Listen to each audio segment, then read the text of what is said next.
Hello everyone! Welcome back to the channel for today's Comics Kwentuhan. In person yung ating guest. Okay. Medyo matagal na rin akong hindi nakakita ng videos ng mga comics related na in person yung guest. No? Kasi usually online, Facebook Live, or yung, ano yung gamit natin?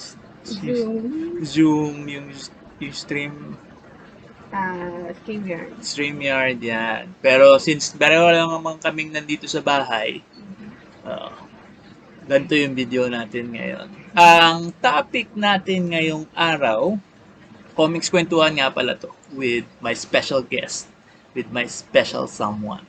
Yeah, kilig. Ayan, ang pag-uusapan namin ni Madam Sherry ay pagbebenta ng comics. Okay, so nakagawa na tayo ng comics. Ano nga yung gagawin natin with Itatago. pamimigay? Ayan. Yun yung usual na ginagawa ng mga tao eh. Either yung fact lang na nakagawa na sila ng comics, masaya na sila. Tapos hindi na nila gagawin yung mga other steps na dapat sanang gawin para i-disseminate, ipakita, ipabasa sa iba yung comics nila. So, ano nangyayari is either pinamimigay nila sa friends nila, pinamimigay nila sa relatives nila, tapos itatago na nila. Ikaw ba? Ako kasi nung unang gumawa ko ng comic strips, it was para sa church. So, yung mga ginawa ko noon, sa church, sa mga church Magandang goers. distribution method yun kasi lang captive audience yun.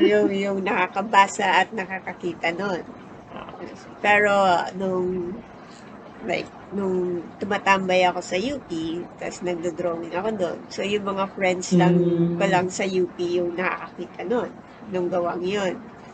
Pero hindi talaga siya kumakalat. Tapos, nung ginawa ko na yung Carpool, yun yung I decided na una, gawin siyang online. Yeah, oh. Kasi malaking game changer yung online, yung availability ng option mo to put your comics online. Kahit noon pa, 20 years ago, sin malaking game changer yun. Katulad nga nasabi ni Madam, yung she was studying, she had friends who were doing comics. Diba? And they were selling it traditionally. They were selling it in stores.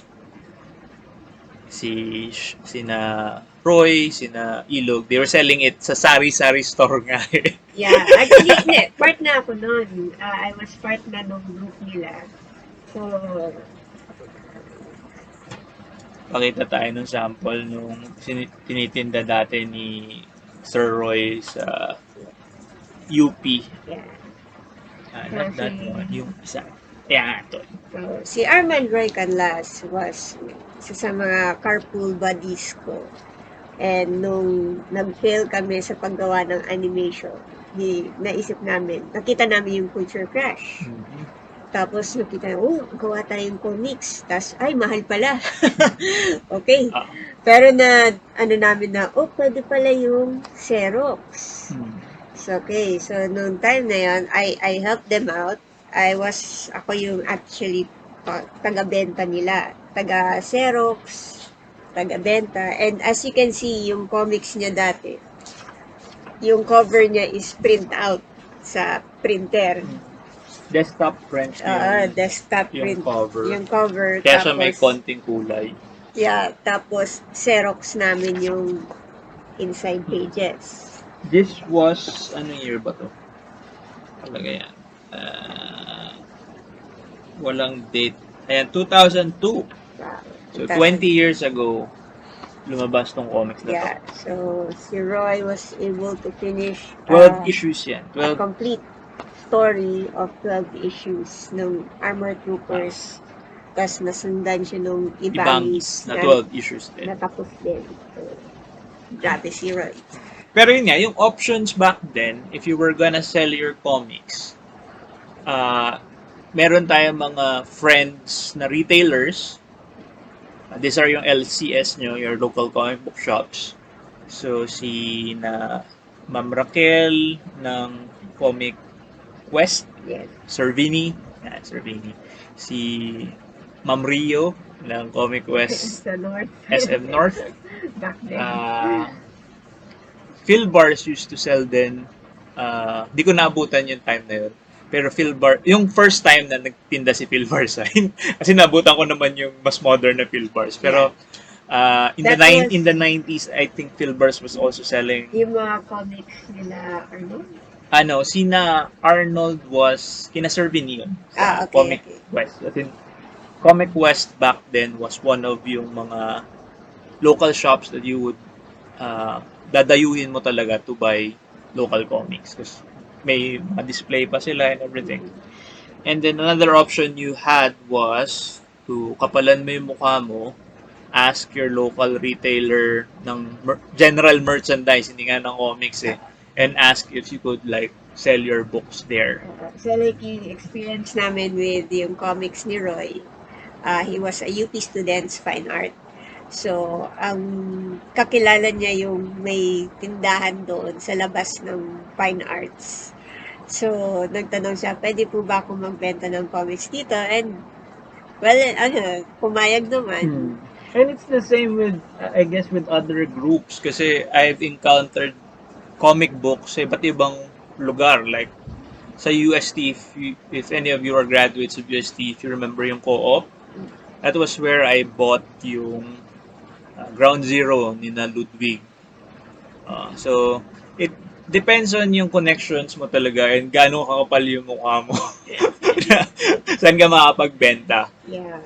So, like yung nung nakilala na natin sila Joanna Tinyo, now wife of Melvin Calingo, sila yung nagbebenta sa UP Co-op din. And there was a store na actually optical shop siya sa Rabia. Yeah. Pero the owner was into the arts and she supports indie artists. Not just comics, pati mga indie recordings, music, and photographers. So we were allowed to sell our comics there. Yung shop niya was unfortunately sa nasunog na student Ceci. Yeah. Well, affected by the fire. I don't think nasunog siya. Pero pero sinarado na yung it's done now. Sinarado na officially yung co-op. So, sayang, wala doon. There was another shop sa may Katipunan. There was yung Anime, and then there was yung CCHQ. Yeah, CCHQ was a very interesting shop kasi I think it was a thesis ng magkapatid. So, thesis lang nila pero they opened an actual shop and it became like a home for a lot of creators. I know sina Albert Tambay doon before when they were still studying. And sino pa bang mga tumutulong sa atin? We had lots of other shops na tumutulong din. Like we had yung shop doon sa may Mother Ignacia na nag-close na hindi natin alam.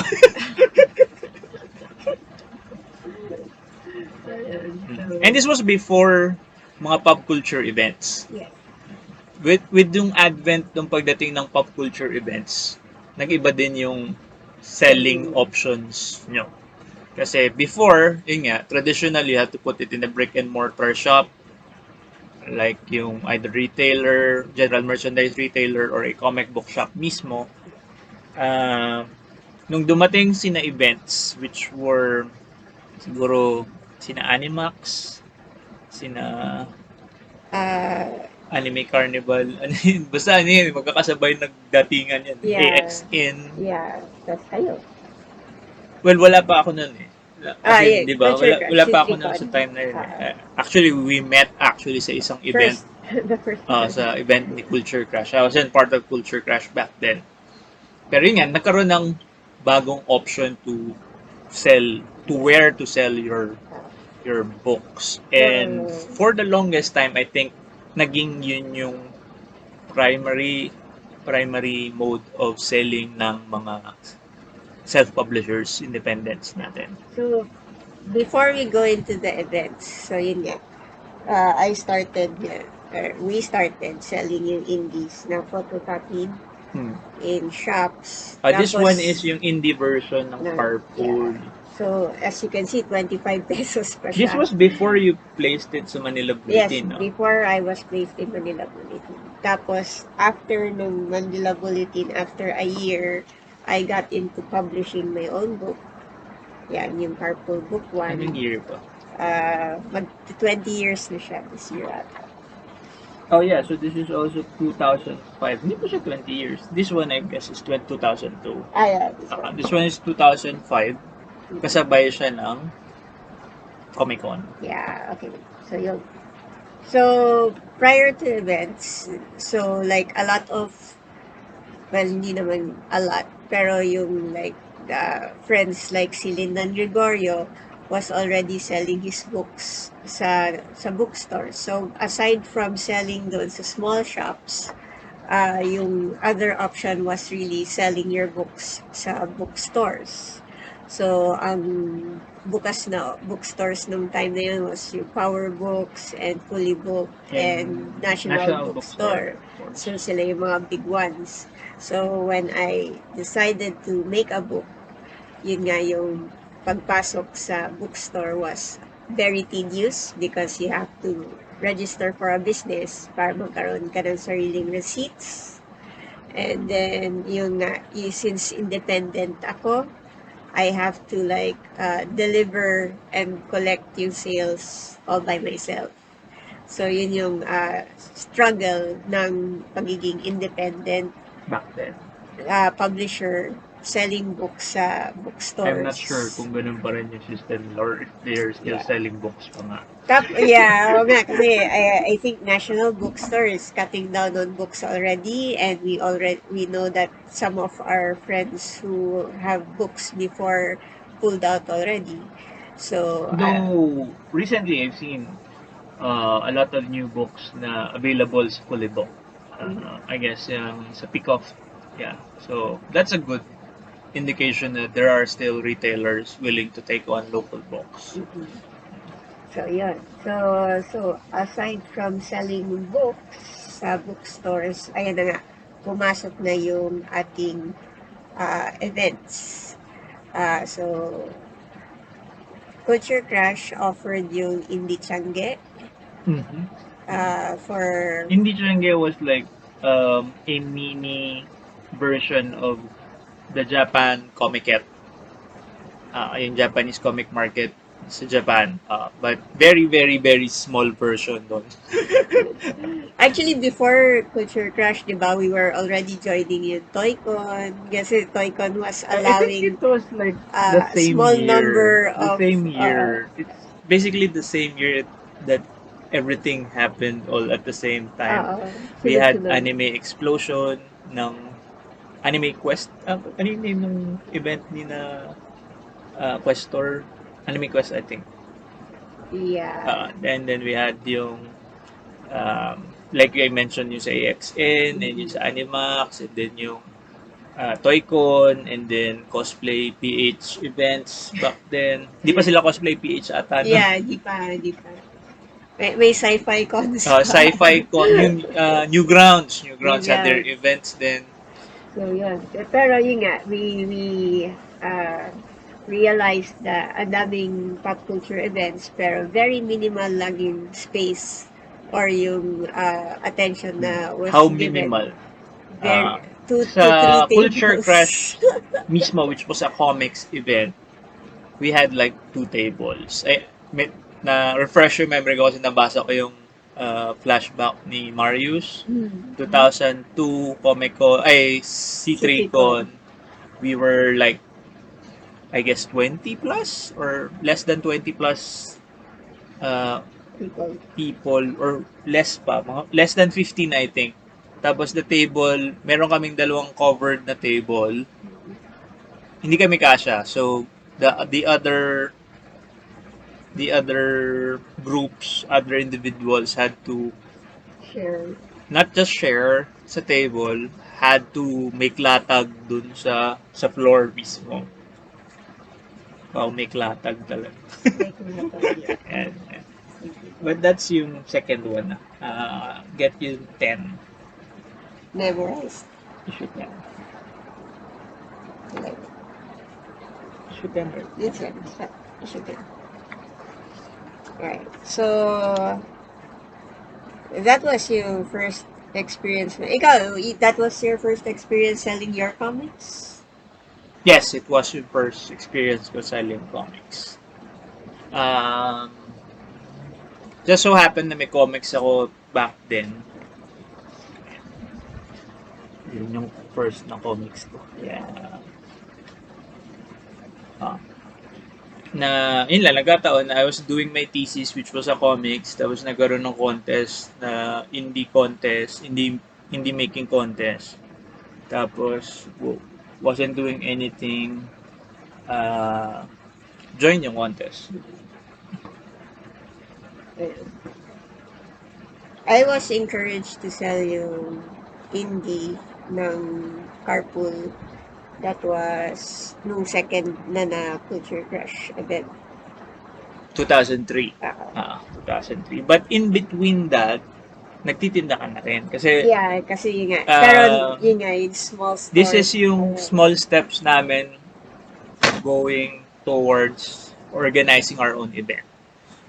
In the middle of 2002 and 2003, we were attending a lot of small events, mga book fairs sa school, school fairs, book fairs, all sorts of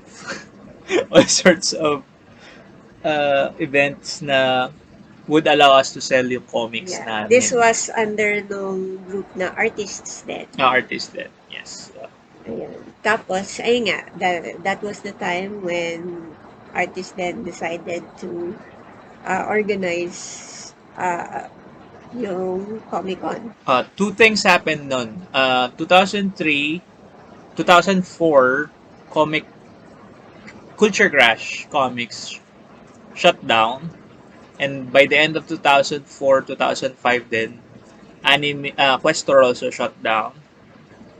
While there were other publishers that picked up yung cudgels of producing books and producing their own events, we had the network na of creators na we thought would benefit if we had our own event. So, yun yung birth ng Komikon. Yeah. So, Komikon became yung platform for creators, indie creators. Which was yung primary goal din naman talaga ni Komikon, was to provide a venue for creators. Since kami mismo naranasan namin na it's hard to find a place kung saan pwede magbenta ng comics. So, why not provide a place for people? It was hard to find your own niche in an event that is attended by people going to a specific event for a specific purpose. Meaning, like, if it's a cosplay event, people there go for the cosplay. Go there for taking pictures of cosplayers or attending or joining the contest. And it would be just like a plus if they would buy a local book. So, hindi yun yung primary purpose of joining that. Same with our toy conventions. They are there for the toys. They are there for looking for deals, diba, na makakuha ka ng magandang presyo for toys that you are hunting for. Same with yung ating mga mass international na conventions that yung primary draw were celebrities. So, that is why Komikon all throughout yung years niya maintained na comics lang talaga yung nandito. Well, majority at least, 90%. Well, yeah, as in, basta related to comics.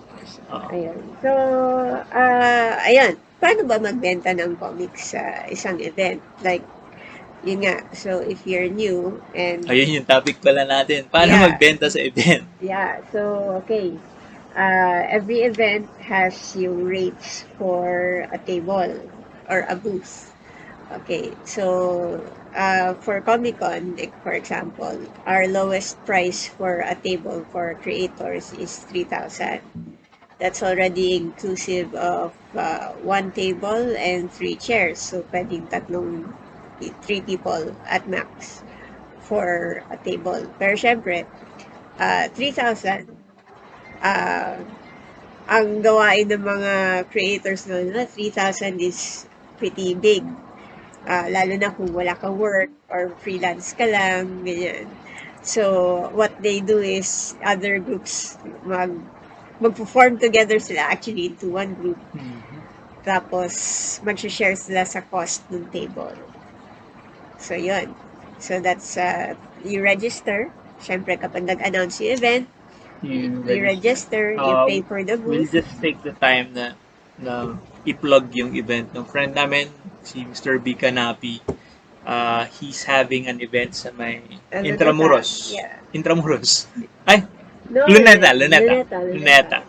Luneta, and he is partnering up with Comiket, and so he is looking for comics exhibitors. So, if you guys are miss nyo na mag-event, contact nyo si Pwesto Manila. Yeah. So, yun. So, you inquire, you register, and then you pay for the booth, and now you prepare your comics. Ayan. Paano nga ba, magkano nga ba presyo ng comics? Part ng preparation niyan is production ng comics. I know this is a whole different topic kasi pwede siyang sarili niyang like video. Back then, 35 pesos. Yung comics ko was 25 pesos. Traditionally, most of our creators use photocopy. Photocopy. Self-cover na photocopy using yung whatever paper the copier offers. So, ito, pinaka-basic na siguro with yung good digital copiers natin would be 150 per side. So, for 4 pages, you will spend 3 pesos. So, traditionally, itong ganito would be like 15 pesos. 15 pesos. Kasi ang signatures niya is 5. Or sama, 5. Tama ko, 5. Kasama yung cover. Plus cover, so 18 pesos. So 18 pesos. Ito, black and white lang. Grayscale. Si digital copier can do grayscale now. Kasi nung panahon namin hindi. If it's gray, it's black.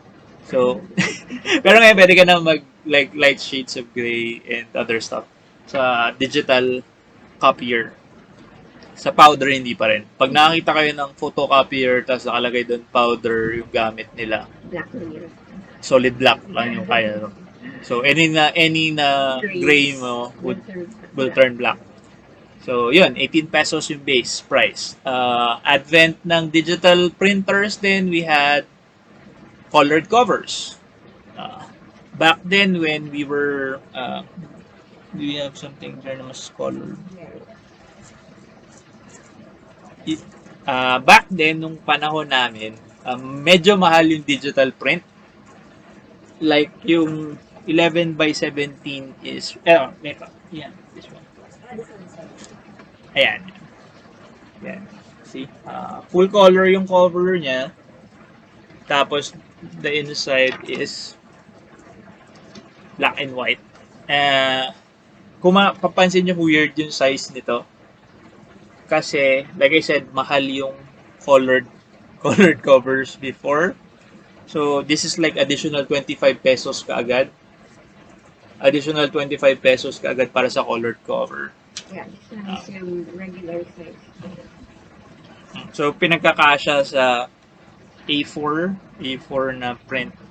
Pero ngayon kasi mura na yung digital print ng colored covers, like 18 pesos. You could print 2 covers for 18 pesos sa isang sheet. So, yun. Another option you have is desktop printing. Kasi ngayon naman, nagkaroon na ng continuous ink. na mga printers na mas Laser mura. printer. Hindi, pag laser, mahal pa rin. Ah, Kasi yes. toner yun eh. Yeah. So, pero meron din tayong mga services that offer print on demand na like si Mixed Pop, yan, and si KNT, they're offering printing for iba-iba. So, yun nga, How do you cost it? kaya namin siya binanggit, yung production is for costing, di ba? For costing. Usual na tinuturo ko sa workshops, if you like have specific na per price per copy, you just multiply it by 3. Multiply it by 3.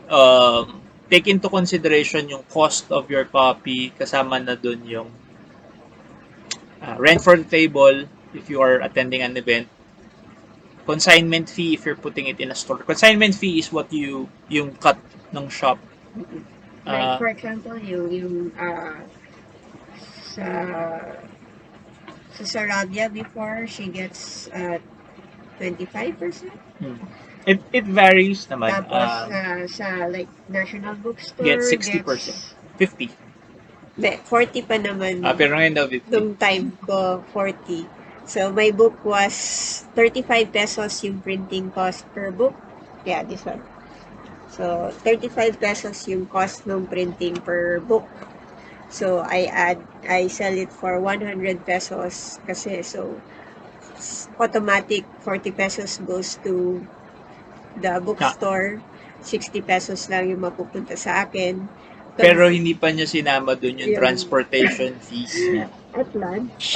And katulad ng sabi ko din with creators, if you are pricing your book, make sure that you also price kung ano yung time and yung skill and yung talent na binuhos mo doon.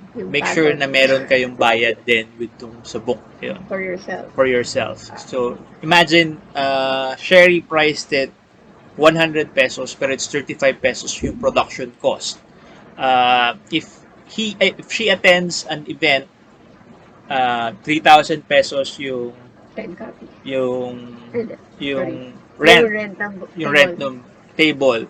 Tapos she's gonna spend a whole day dun sa event. So how much will she spend for food? Tapos how much will she spend for transportation? And then, yun, medyo kulang yung 35, yung 100 pesos. So, that is why, para dun sa mga readers naman namin na who's also watching yung series na to, that's why yung ganun yung price ng mga indies. Kasi, don't be surprised kung sabihin nyo, ay, ang mahal naman, 150, 200. Tapos we're gonna compare it to like a foreign import na yung binibili kong comics, 180 pesos lang, full colored pa. Tapos ang ganda-ganda ng print. Kasi si Mickey Mouse yung nagpiprint nun maraming pera si Mickey Mouse. Tsaka worldwide yung distribution ng mga comics na yun.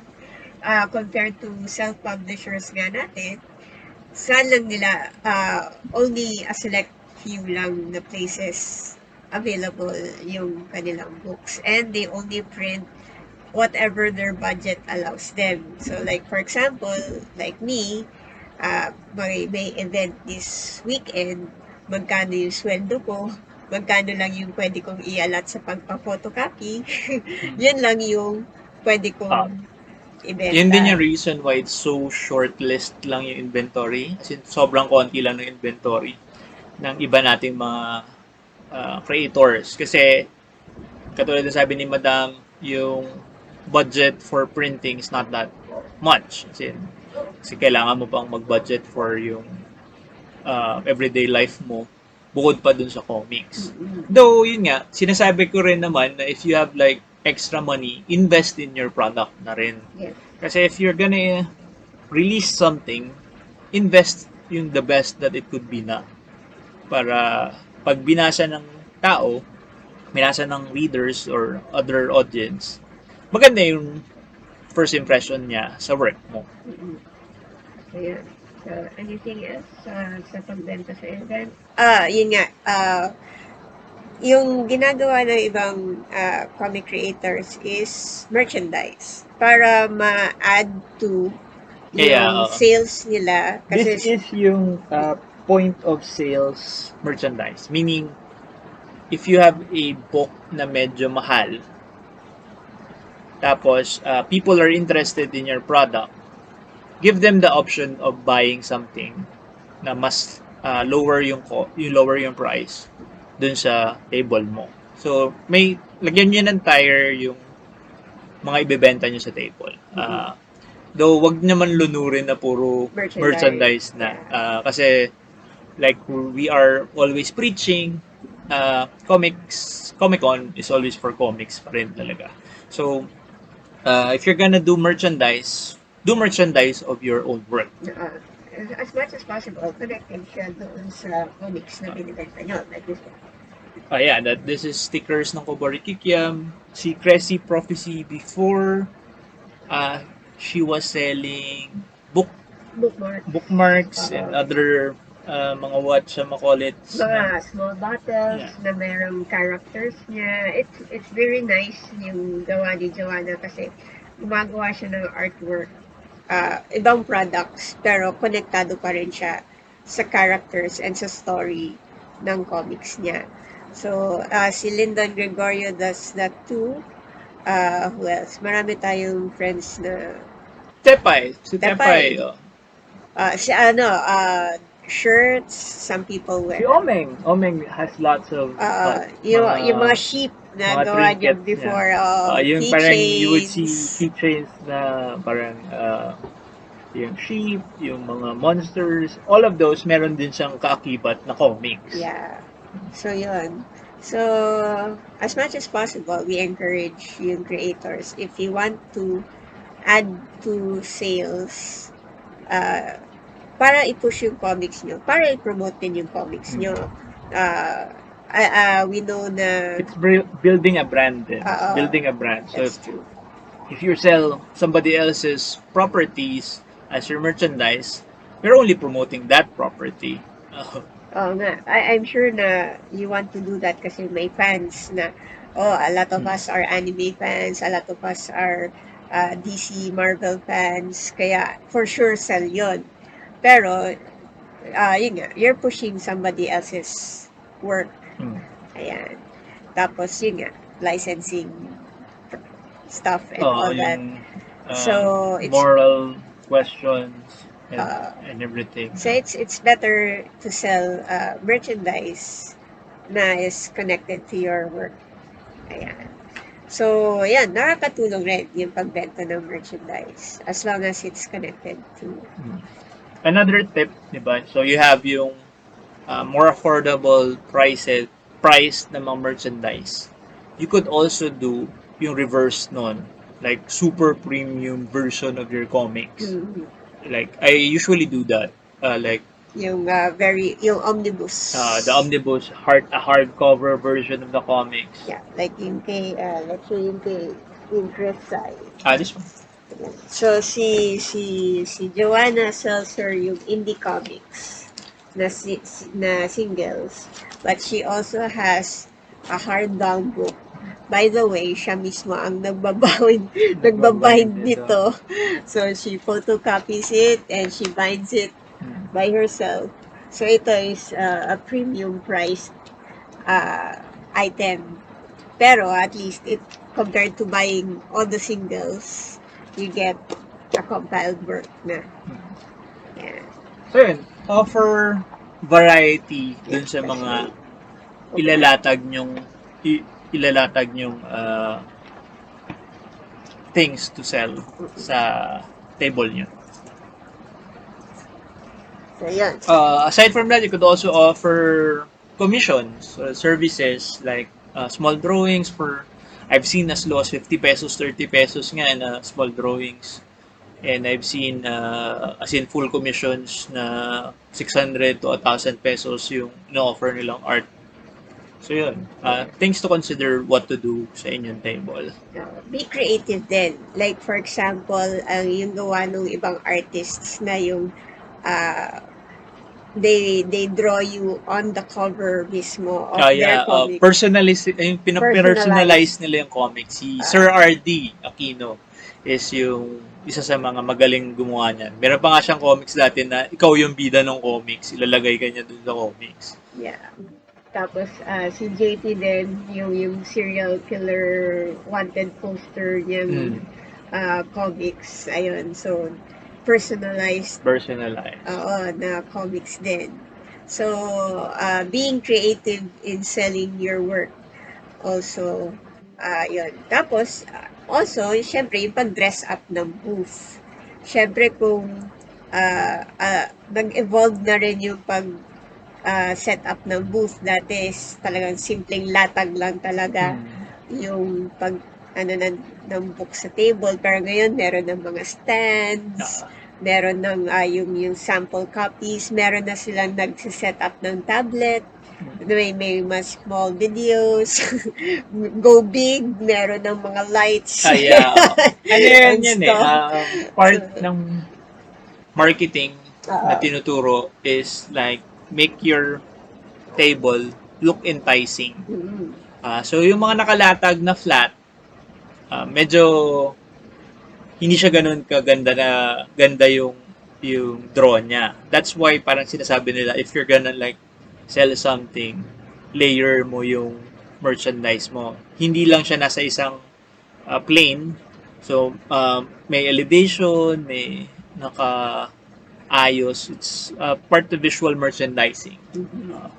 Kung nahihiya kang magsalita, make sure na yung prices are there for the readers to see. It's either available na siya sa cover mismo ng product mo or meron kang tags or price list sa tabi para at least kung mahihiyain ka, like a lot of yung creators, mga sanay sa loob ng bahay, hindi sanay makipag-usap. So, it's better to prepare na. Have people see your price list or nandun na sa comics kung magkano yung comics mo. If you feel like, Pero may mga sellers naman tayo na very sociable. Yes. And yun din, iwan muna natin yung hiya sa bahay if we are selling. Kasi yung pagiging approachable mo as a seller is part of the sales din. So, learn to make social contact with yung interested with your product. Kasi ang madalas namin nakikita is magmaman nga sila ng booth pero magpuput up sila ng wall. Nakayuko lang magpuput up sila ng wall and nagdo-drawing sila. Parehong mahiyain si audience and si creator. So, if nakita ka ni audience na you're doing something else, medyo sobrang polite na mga Pilipino, they would not like to bother you kasi you seem busy eh. So, I've seen mga magagaling na salesman sa atin, like si Doc. Si Doc Carlo San Juan of Kalos Comics. Ano siya? Nakatayo, very inviting, parang open for conversation lagi. Si Lyndon, yes. Though meron din naman tayong dapat, alam din natin yung ating limits. Kasi meron naman tayong audience na pag in-approach mo na extra ka, napupush away naman sila kasi natatakot sila na nasa-shock. So, balance lang talaga. Another solution dyan is if you're very shy, hanap ka ng someone partner with someone na will help you sell your comics for you. Ayan. So, kung hindi ka masalita, tas may friend ka na go namang tumulong sa'yo at ma-socialize naman yung tao. So, at least you'll have help rin in selling or at least meron kang parang makokopya na Pero yun din, yung isa ko rin tip with people who work together, hindi rin obligation nung partner mo na inibenta rin yung book mo. Kasi both of you are there to sell books. So pag minsan, I guess merong mga masyado nilang inaasa dun sa iba nilang ka-group yung pagbebenta.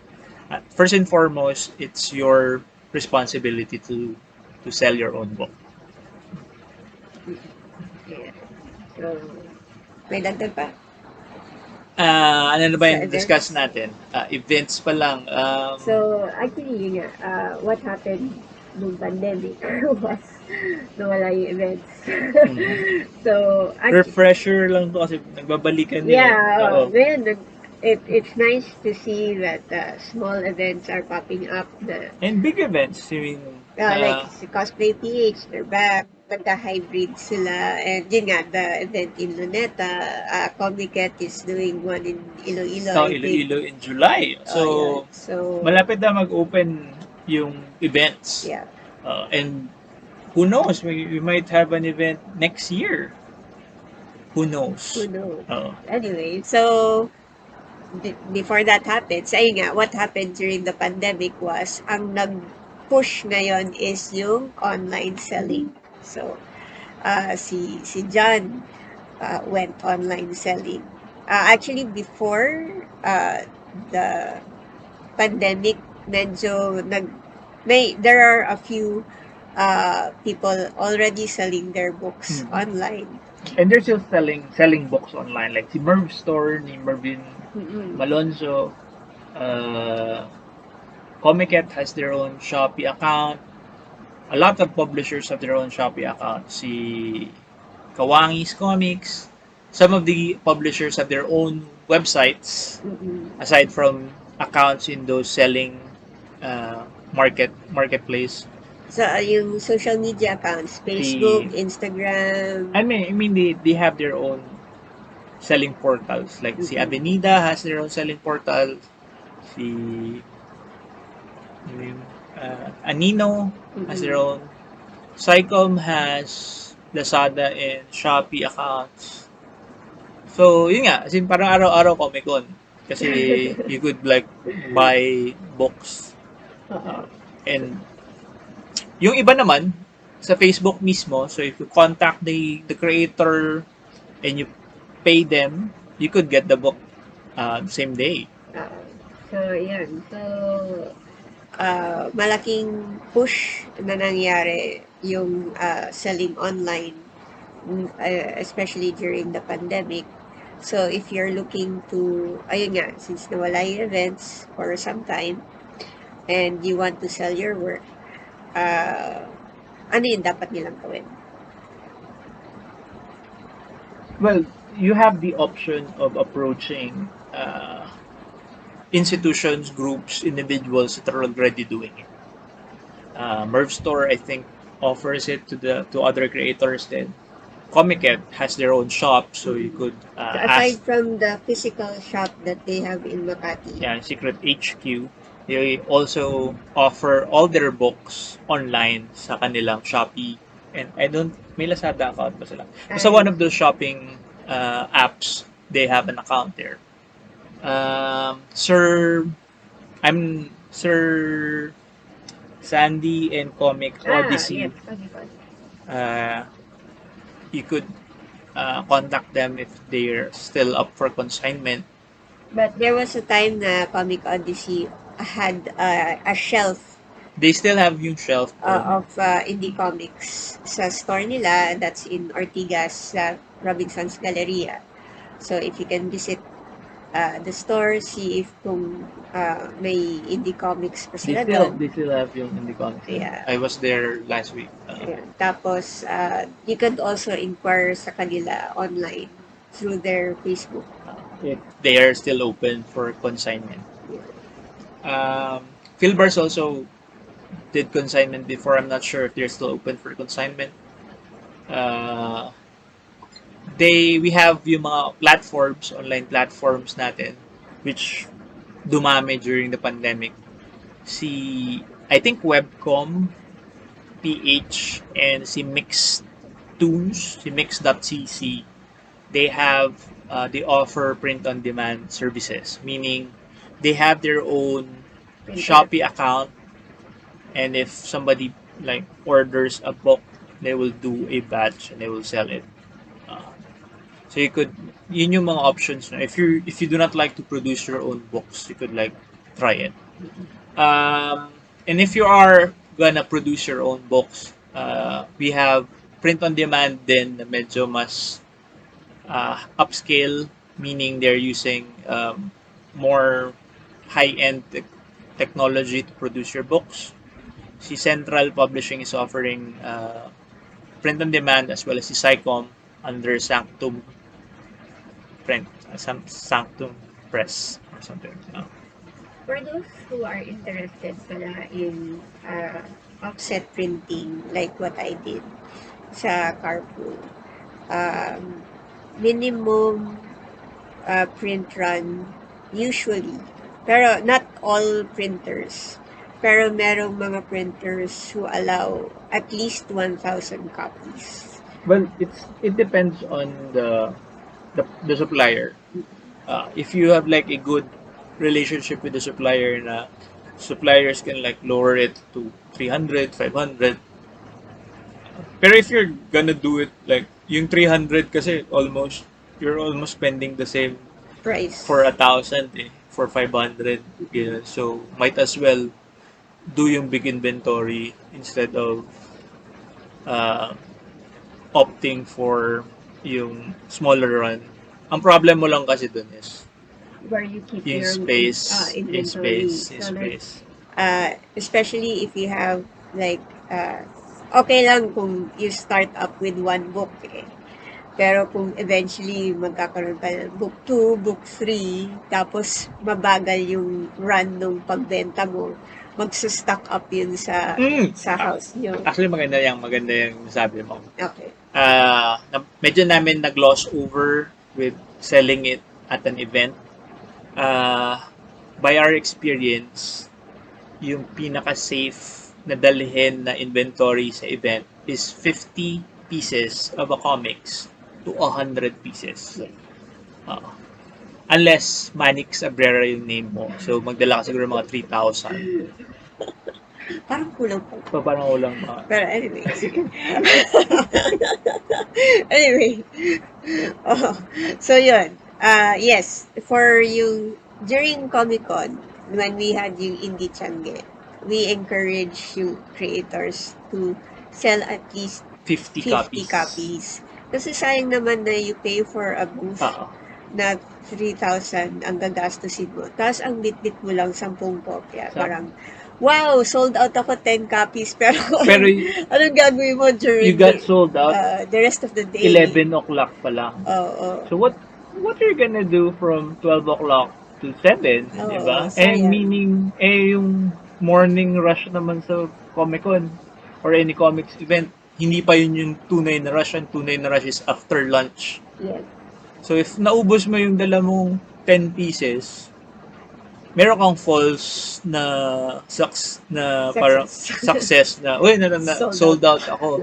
Pero what that means is you missed sales from yung time pa nandun. Yeah, if you sold 10 during the morning, imagine what if you have like 50 copies. That could have been sold like 2 o'clock, and 3 o'clock. And yun yung gauge mo din for your readership. Like, 50 copies na ubos mo. Ibig sabihin, you brought small amount. So, next time, bring more. Diba? Or pag hindi naman, so, steady ka lang sa 50. Yeah. Or, it's not a sure thing na syempre lalo na if it's your first time to join an event. Kasi I remember yung mga kwento ni Kong, first event nila, 2 copies so yun na benta niya from his comics. Ano naman yun parang it happens then, you have to gauge then the event if yung sa event ba na yun may bibili sa akin or meron bibili ng product ko. Kasi it happens a lot din sa akin. I mean, I've attended events na naglalaro lang kami ng Magic, Or natutulog lang. Sa bus. Or kumakain lang kami ng food. Hotdog. Yung mga out of town events pag minsan gano'n yun. Yes. Ayun, yeah. So, it's not a sure thing, pero it's always good to have enough. Kasi, yun nga kung hindi siya maubos today, you can always sell it sa next event. Yes. And babalik na yung mga events. So, good to have inventory. Tapos yun nga, if you don't sell it in one event, you can sell it elsewhere. And learnings. Ayan, learnings. Sabi nga sa sports, walang talo. If you win, you win. If you lose, you'll have learnings. So, if in this event, talo ka sa sales, take a look at kung ano yung ginawa mo during that event. Tapos, learn from your neighbors kung ano yung ginawa nila if they were selling more than you. And then, try to implement that with your own sales tactic. So, learnings. Learning. So, marami akong learning. Ayan. So, time, may dagdag pa ba for selling comics? So, rundown lang tayo. So, ways to sell your comics. Could sell it traditionally on a retailer. You could sell it online. Approach individual groups, institutions that are already offering it. We've mentioned a few. Si Comiket, si Comic Odyssey, si Merv Store. I'm not sure kung meron pang iba. But Halia? Yeah, it's Merv Store. Yeah. Halia. Yes. Same. And you could also sell it by yourself. Yes. Open up a shop in Facebook. It's for free. Marketplace. Make a Google document. Tapos, you could use yung ating mga couriers. Then, yung mga couriers natin allows you to work at home na. You don't have to go out and ship your box. They go to your house and pick up yung box for yung shipping nyo. Yeah, make sure na yung shipping costs included sa price. Or you should mention that shipping is shouldered by the buyer. What else? Events are opening up, so you could go to registrations online, mag-inquire na kayo about yung spots and yung mga tips namin binigay while selling sa actual event. Stay safe lang. Stay safe. Yan nga. As in, remember that na label everything, be open to criticisms. Be open, be warm and inviting para mas approachable kayo. Have a good table display. Have enough inventory. And I guess yun yung mga basic. Yeah, have a good product. Ayan, like we said before, if you're gonna do this comics thing, you're gonna produce books, invest in it na. Make sure that it's the best that you can produce it to be. Try not to rush. Isang magandang pointer ni Madam yun na kasi karaniwan nangyayari is pag a week before na ng comics event saka lang kayo gagawa. Magpo-push para matapos yung book nyo. Make sure na it's done na before like a month and have somebody else read it. Edit it or even just read it para lang makita mo kung ano yung meron ka ng prior input kung ano yung magiging reaction ng readers nyo. And promote. So it's good na you finish early. Promote. So you can promote. Promote. You have various online platforms now to promote it. Like you could put samplers up on Webcom, on Mixed, in PenLab, in Goodlist, in Epico, in there's Fliptoons. There's a lot of online platforms. Put it all sa lahat kasi not everyone is in that platform and you want to reach the most nung book niya. Make your own Facebook page. promote it on all your social media handles. I think we covered everything. Join groups ng mga readers, join groups ng mga creators. Wag lang makipag-away. Well, kayo kung Wag lang makipag-away, kung period. kung hobby nyo makipag-away, No. yun. Yes. Join groups, then find somebody na makakaaway nyo. No. No. So, yun. No. So, that's the topic. How to sell your comics once you have your own comics na. Hope this helps. Mm-mm. Sana may nakinig, sana may natutunan kayo. Medyo old na yung process namin kasi old na kami. But it's basically the same. Just the basics. Basics. So, ano pala? Hindi lang kayo ng maraming barya. Yes. Yes. Gala yung barya. Pero make sure din na like, if you're selling something na 100 pesos, okay lang na puro hundreds. You don't need coins kung 100 pesos yung... Unless nagpresyo kayo ng 99. Ngayon, kung meron kayong tinitinda ng like 20 pesos 10, and 10 pesos, it's good to have coins. Ready. Pero kung tigo 100 naman yung binibenta nyo, okay na yan, paper money. Yeah. You don't need to like magdala kung ng... social kayo, Gcash. Oo nga pala. Magandang point. Meron na tayong mga e-wallets today, so redeem nyo na yung mga barcodes, QR codes nyo, so that they could cashless interaction. They could pay it na rin through yung e-wallet nila. Maganda yun. Actually. Buti na pasok pa natin. Pasok. So yun, thank you for watching. Please do subscribe to the channel. Doing lots of local comic book stuff about mga how-tos and mga kwentuhan with other creators, picking their brains of how to do stuff sa conventions and how to do stuff sa comics nyo. Yeah. And speaking of selling, saan mabibili yung comics mo? I have a Google Doc. Usually, ina-update ko sa page ko.